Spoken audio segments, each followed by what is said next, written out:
So, have the Brooks Hyperion Max today. Super excited about this shoe.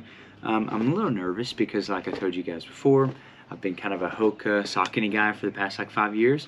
So changing over and then trying something different is a little new for me. But it's always good to flip things up, to change things around. So I encourage you, if you have your favorite shoe, if you have your favorite brand, step outside of that box for a little bit. Try something different. Try something new. Spice up the running. Because that's what we're going to do right here. Spice it up. Here we go. Drum roll.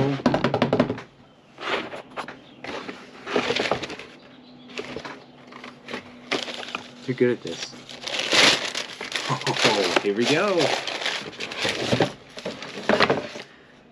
The Brooks Hyperion Max. So, this is the first time I've ever seen this shoe. Never held this shoe before. I haven't held on to a Brooks shoe in years. Oh, by the way, excuse the sunlight. It is super bright outside. It is a early Sunday morning. Gonna check the shoe out before we get us a good run in today. Before we get into the run review, I did want to talk about some introductory points of topic. That being price point and specs. So for price point, the shoe comes in at $170. Yeah, it's up there a little bit. I'm just going to be honest with you. For specs, men's 10.5, we are weighing in at 8 ounces or 226 grams, and we have a beautiful 34 millimeters in the heel, 26 millimeters in the forefoot, giving us that 8 millimeter heel to toe drop. I really like this. We are taking the Hyperion Maxes out for first impressions run. They're feeling pretty good on the feet, not gonna lie to you. Feeling pretty good. Let's go. First time taking a few steps in these things. I can already tell you, the foam is a lot stiffer than the Clifton 9s. Obviously though, I mean, these shoes being the Brooks Hyperion Max, they are meant to be a faster shoe, not so much a softer, more plushy ride like the Clifton 9s or other daily trainers. But this shoe is a good running shoe without a carbon fiber plate for faster runs, but also a little bit of longer runs as well.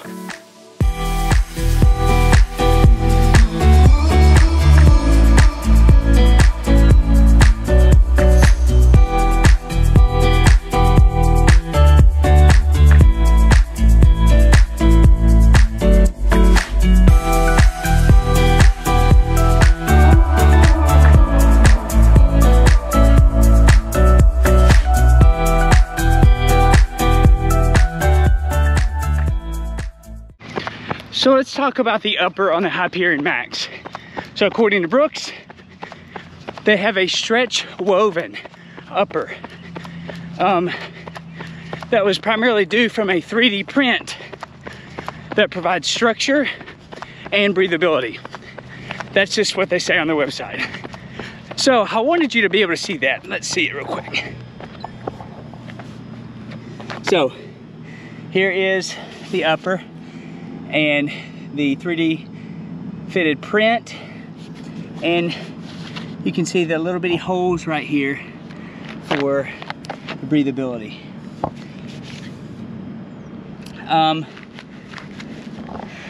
With it being stretch fitted or stretch woven upper, it's not that stretchy, at least in my opinion. I don't feel like it is. It feels a little bit stiff, which this is the first run with them out of the box. As far as breathability goes, I've had more breathable shoes, if that makes sense. Yeah, so I'm not really feeling the breathability of these shoes. My feet are a little bit hot. It's only 62 degrees outside, and I don't feel any wind or breeze coming through the shoes. The upper's comfortable, but it's not stretchy and it's not really breathable. So far, 2.27 820 pace, 146 beats per minute. Feeling good. Very good.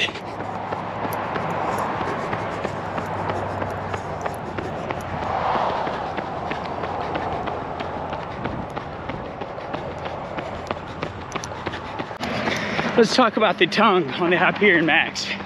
So, on this shoe, this tongue is a very low profile, very minimalist type of tongue. There's not much cushion on it at all, and it is not gusseted. So, it could essentially, during your runs, slide back down into the shoe. But it does have, I'll show you real quick, it does have in the middle of the tongue places for the laces to catch to prevent the tongue from sliding back down. But there is no extra protection to keep the tongue from doing that. Mile 5. 8:32. So let's talk about the midsole on the Hyperion Max. So according to Brooks, they have what we call the DNA foam, which is the bread and butter foam for Brooks, but it's a nitrogen infused foam. I can definitely tell a difference if I wanted to compare the foams of like the Saucony foams, Power Run PB, or Hoka's foam that they have on their Mach 5 and other shoes, that dual density foam. There's definitely a difference here with the nitrogen based infused foam. So far, I can tell as far as its stiffness and just energy return on it. It's a pretty stiff foam. I mean, if you squeeze it, it's definitely not like squeezing a cake. More like squeezing a soft safe baseball, if you've ever picked one of those up before.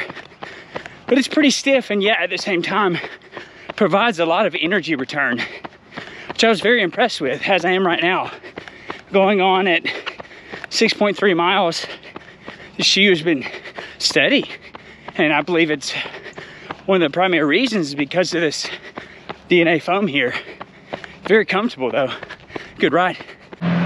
So as we talk about the bottom of the shoe, what's under the DNA nitrogen infused foam, we have the rubberized outsole. Now this stuff right here, man, it is durable. I'm gonna sit down right here real quick, show you. It is very durable. I mean, you're gonna get a lot of miles on these things just because of this rubberized outsole. And I think that is one of the best things. Especially if you pay pretty money, you know, pretty penny for the shoe, you want it to be able to last. And I think this rubberized outsole will do the job. So last but not least, we have Brooks Rapid Roll technology on the Hyperion Max. And as you can see, it looks like the shoe wants to just roll forward. You have that unique curve in the very back, that heel to toe curve, that's meant to propel you forward for fast transitions by taking off. If you want to pick up speed and get going, you have it right there with the Rapid Roll technology. I really enjoy that about this shoe. I really do. A lot of the newer shoes nowadays are coming out with that, with the speed roll technology, the Meta Rocker technology, and the Rapid Roll technology. You can feel it. When you want to pick it up, bam, you're gone. You're gone. You're gone. Woo, woo, woo. Rapid Roll technology. That's what I'm talking about. Mile 7, 8:30. Yes.